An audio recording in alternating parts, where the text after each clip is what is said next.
یہ افراط و تفریط ہے. مختصر بات کریں لیکن جو ضروری ہو وہ ضرور کریں. تو ایک بندہ اچانک آ گیا, حضرت ابو ہریرہ فرماتے ہیں, اور سیدھا سادہ بدو. امام غزالی نے لکھا ہے وہ آ کے کھڑا ہوا, سلام لی اور فوراً, کوئی اور بات نہیں کی, کہنے لگا یا رسول اللہ صلی اللہ علیہ وسلم بتائیے قیامت والے دن حساب کس نے لینا ہے؟ تو حضور صلی اللہ علیہ وسلم مسکرائے, چونکہ اس نے حال چال بھی نہیں پوچھا, سیدھا سوال ہی کر دیا نا, تو کس نے حساب لینا ہے؟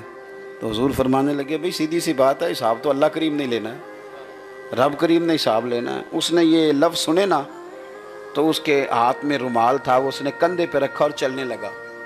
تو حضور فرمانے لگے سن تو صحیح, سوال پوچھا ہے, جواب لیا, اب تو جا رہا ہے.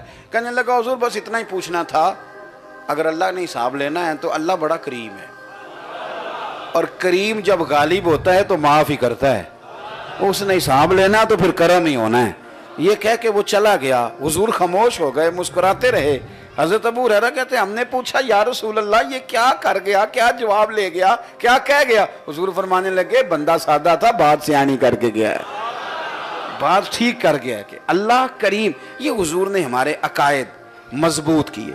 رسول پاک صلی اللہ علیہ وسلم نے ہمارے عقائد, حضور نے ہمیں عقیدہ رسالت بھی سمجھایا. آپ کو بخاری مسلم میں اصل ملے گی, سیرت کی ساری کتابوں میں ملے گی. خندق کے موقع پر نا آج لوگوں کا عقیدہ رسالت کے بارے میں بھی بڑا عجیب مفہوم ہے. جس طرح عقیدہ توحید کے معاملے میں حالات خراب ہیں, عقیدہ رسالت کے بارے میں بھی بڑے عجیب معاملہ. کہتے ہیں بس نبی آئے تھے معاذ اللہ اور ہمیں اللہ کا پیغام دے کے چلے گئے, ان کو ایک جو ہے وہ پیغامبر مانو. او خدا کے بندو, یہ اللہ کا پیغام تو لے کے آئے ہیں, پر رب کا پیغام بغیر ذات مصطفیٰ کے سمجھا نہیں جا سکتا. اس کو سمجھنے کے لیے حضور کی محتاجی ہے امت کو. حضور کے بغیر اللہ کا پیغام سمجھا تو آپ یہ جو کہتے ہیں نا کہ معاذ اللہ وہ ہماری طرح بشر ہیں, دے کچھ نہیں سکتے, کر کچھ نہیں سکتے, یہ آپ عقیدہ رسالت کے بارے میں آپ کے نظریات ٹھیک نہیں ہیں. آپ اس کو ٹھیک کریں, ان کو مضبوط کریں. نبی پاک صلی اللہ علیہ وسلم خندق کی جب کھدائی ہو رہی تھی تو حضور بھی اس کھدائی میں شریک تھے.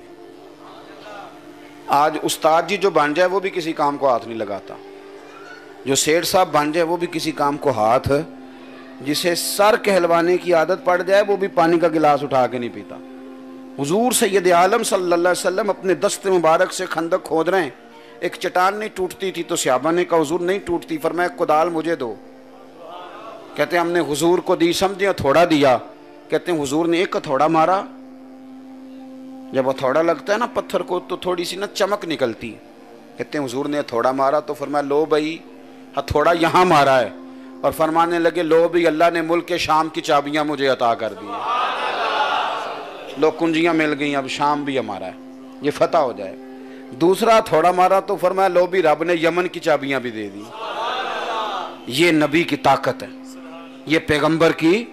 حضور فرماتے ہیں کہ ہمارے خالی ہاتھوں کو خالی ہاتھ نہ سمجھو, یہ تو ملکوں کے خزانوں کی چابیوں سے بھرے ہوئے ہیں. تیسرا تھوڑا مارا تو فرمایا لو بھی شام کی چابیاں بھی اللہ نے دے دی.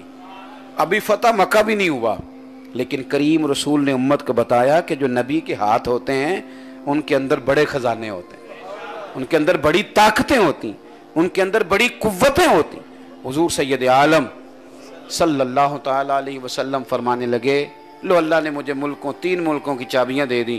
صحابہ کہتے ہیں وہ بات حضور نے خندق میں کی تھی, لیکن وقت گزرا, حضرت عمر کا زمانہ آیا, اور جب وہ علاقے فتح ہوئے اور ان علاقوں کے ہر شہر میں مدینے والے کے نام کی اذان پڑی گئی, تو ہمیں سمجھ آ گئی کہ چابیاں واقعی دست مصطفیٰ میں, واقعی حضور کے دست مبارک میں.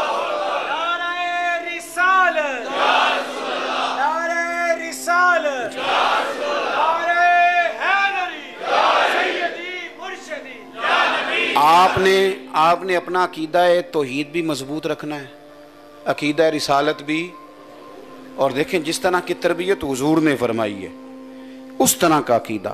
صحابہ کے بارے میں بھی عقیدہ ہمیشہ مضبوط رکھیں. میں آپ کو ایک بات عرض کروں, مجھے شکوہ اس بندے سے نہیں جو معاذ اللہ صحابہ کی توہین کرتا ہے, وہ تو ہے ہی بدبخت, وہ تو ہے ہی ملعون, لیکن مجھے ان سے شکوہ ہے جو کان لگا کے سنتے ہیں. یعنی جو کہتے ہیں میرے پاس کلیپ پہ آپ کو بھیجوں فلانے نے صحابی کے بارے میں یہ کہا ہے، تو میں کہتا ہوں اتنی جرت تیری، تو نے پہلے سنا ہے اب تو سنوا رہا ہے، اتنا تو جرت مند ہو گیا۔ ایسے بدبخت آدمی کی تو بات سنتا ہے جو جناب صدیق اکبر کے بارے میں بکواس کرتا ہے، ایسے لوگوں کی بات سنتے ہو جو حضرت عمر کے بارے میں غلط زبان استعمال کریں، جو سیدہ عائشہ صدیقہ کے بارے میں غلط زبان، ایسے لوگوں کی ہم بات سنیں گے، اس طرح کے لوگوں کی بات سنیں گے۔ وہ پتہ ہے سیدہ عائشہ کون ہے؟ کہ جن کی گود میں سر رکھتے تھے مدینے والے، سر رکھتے تھے، اور کریم رسول فرماتے تھے باقی اپنی ازواج سے کہ تم مجھے چھٹی دے دو، میں عائشہ کے گھر وقت گزارنا چاہتا ہوں۔ اب بات کو سمجھیں، اتنی بڑی ہستی اور یہ لوگوں کا رویہ ہے، اور آپ سن رہے ہیں۔ اپنا عقیدہ ٹھیک کریں، ٹھیک کریں۔ ہم تو بچپن میں چھوٹے ہوتے تھے نا، تو ہمارے ابا جی ساتھ والوں سے ناراض ہو جاتے تھے، سگے چچا سے بھی، چھوٹے بچپن میں۔ تو ہمارے دیہاتی بچوں کی یہ تربیت ہوتی تھی کہ کوئی آ کے کہتا تھا نا اندر سے کسی کو بلا دے، تو ہم کہتے تھے اسی نہ لڑے ہیں، حالانکہ اپنی ذاتی کوئی ناراضگی، یعنی والد کے دشمن کے گھر نہیں جاتے تھے، اور تو جناب صدیق اکبر کے دشمن کی بات سن لیتا ہے، حضرت فاروق اعظم کے دشمن کی بات سنتا ہے، عثمان غنی، عثمان غنی، پتہ یہ کون بندہ ہے؟ کہ سیدہ عائشہ کہتی ہیں کہ سب صحابہ آتے رہے، ابو بکر بھی آئے، فاروق اعظم بھی آئے رضی اللہ تعالیٰ عنہما، حضور لیٹے رہے، عثمان آئے، حضور اٹھے، اپنی طامت مبارک کو حضور نے نیچے کیا، تو میں نے عرض کی حضور باقی دو آئے تو آپ بیٹھے رہے اور عثمان آئے، تو فرمایا عائشہ میں اس کی حیا نہ کروں جس سے فرشتے بھی حیا کرتے ہیں، اس سے بڑا بھی کو بدبخت ہے، اس سے بڑا بھی کو بدبخت ہے جو اس عثمان کی حیا نہ کرے جن کی میرے نبی پاک بھی حیا کرتے ہیں، اس سے بڑا بھی کو بدبخت ہے جو حضرت عثمان کی بھی۔ اور آپ سن رہے ہیں، کہہ رہے ہیں یہ بھی آیا تھا۔ اور کچھ لوگوں کو نا ایک نیا تماشا لگ گیا، کہتے جی میں بڑا نرم ہوں، میں سب جگہ چلا جاتا ہوں۔ تو کیا بات کرتا ہے، تو سب جگہ جائے گا؟ اس کے پاس جائے گا جو معاذ اللہ حضور سید عالم علیہ السلام کے اصحاب کے بارے میں لمبی زبان کر کے بات کرتا ہے۔ خدا کا خوف کریں، آپ سمجھیں اس بات کو۔ حضور نے تو اس کا جنازہ نہیں پڑھایا تھا جو حضرت عثمان کا بے ادب تھا، مر بھی جائے تو نبی پاک صلی اللہ علیہ وسلم نے جناب پڑھا ہے نا ترمذی شریف، آپ حضور نے فرمایا نہیں جنازہ پڑھاتا، یہ عثمان کا بے ادب ہے، حضور تو جنازہ نہیں پڑھاتے اور تو ملاقاتیں کرتا ہے، یہ کیسی عجیب پالیسی۔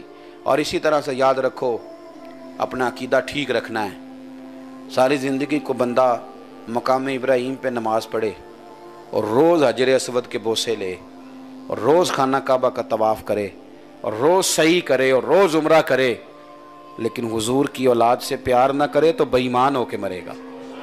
وہ ایماندار مر سکتا؟ یہ ضروری ہیں محبتیں، یہ محبتیں ضروری ہیں۔ اپنے عقائد کو، اپنے نظریات کو مضبوط رکھیں، مہربانی فرمائیں۔ کبھی ادھر بہ جاتے ہیں، کبھی ادھر بہ جاتے ہیں، کوئی ایسا کام نہ کریں۔ اور کسی بندے کے ایسے، اب تو ہمارے یہاں چونکہ تقریریں چمکانے کا رواج ہے، لوگوں نے اپنی اپنی تقریریں چمکانے، میں آج بتاؤں گا صحابہ کی شان کیا، اور میں کہتا ہوں تو بیٹھ جا یار، تو ان کی شان بتائے گا جن کی شان خود قرآن پاک نے بیان فرمائی ہے۔ میں آج بتاؤں گا اہل بیت کی شان کیا ہے، تو ان کی شانیں بیان کرے گا جو اگر نظر بھی آئیں تو مدینے والے رسول کے کندھوں پہ نظر آتے ہیں۔ میں تجھ سے شان سننے کی کیا ضرورت، تو وہ شان بیان کر جس میں یہ نہ محسوس ہو کہ شان صحابہ بیان ہو رہی ہے تو اہل بیت کے بارے میں کوئی کجی ہے، اور اہل بیت کی عظمت بیان ہو رہی ہے تو صحابہ کے بارے میں کوئی کمزوری۔ اس طرح کے کسی شخص کے قریب جانے کی کوئی ضرورت آپ مہربانی فرمائیں۔ اور بہت ساری ایسی چیزیں جو بلا وجہ چھوڑ دی گئی ہیں۔ ایک بات اور میں بڑے درد سے کہتا ہوں، آپ کافر کو کیا چہرہ دکھا رہے ہیں اسلام کا کہ شروع سے مسلمان آپس میں لڑ رہے ہیں، یہ آپ دکھا رہے ہیں، روز تقریریں کر کے یہ بتانا چاہتے ہیں، یہ سکھانا چاہتے ہیں آپ کہ صحابہ اور اہل بیت بھی ناراض رہتے تھے جنہوں نے ڈائریکٹ نبی پاک سے دین لیا ہے، اگر وہ لوگ ٹھیک نہیں تھے تو آج بندے کیسے ٹھیک ہو گئے؟ تو یہ بہت ساری خرابیاں جو آج پیدا ہو رہی ہیں، ان کا ایک ہی حل ہے، ایک ہی، یہ میں تقریر آپ سے کر رہا ہوں، یہ بات آپ کو سمجھ، ایک ہی حل ہے اس کا۔ جو چیز مارکیٹ میں خریدی نہ جائے وہ بننی بند ہو جاتی ہے۔ کون نہیں سمجھ آئی آپ کو میری بات؟ جس چیز کو لوگ خریدے نہ وہ کوئی کارخانہ بناتا ہے، کارخانہ تو وہ بنائے گا جس کی ڈیمانڈ ہوگی۔ اگر آپ ایسے لوگوں سے ناتا توڑ لیں جو یہ حرکتیں کرتے ہیں تو یہ کام کرنے سے بھی لوگ باز آ جائیں گے۔ لوگ چسکے کے لیے سنتے ہیں، کانوں کی لذت کے لیے،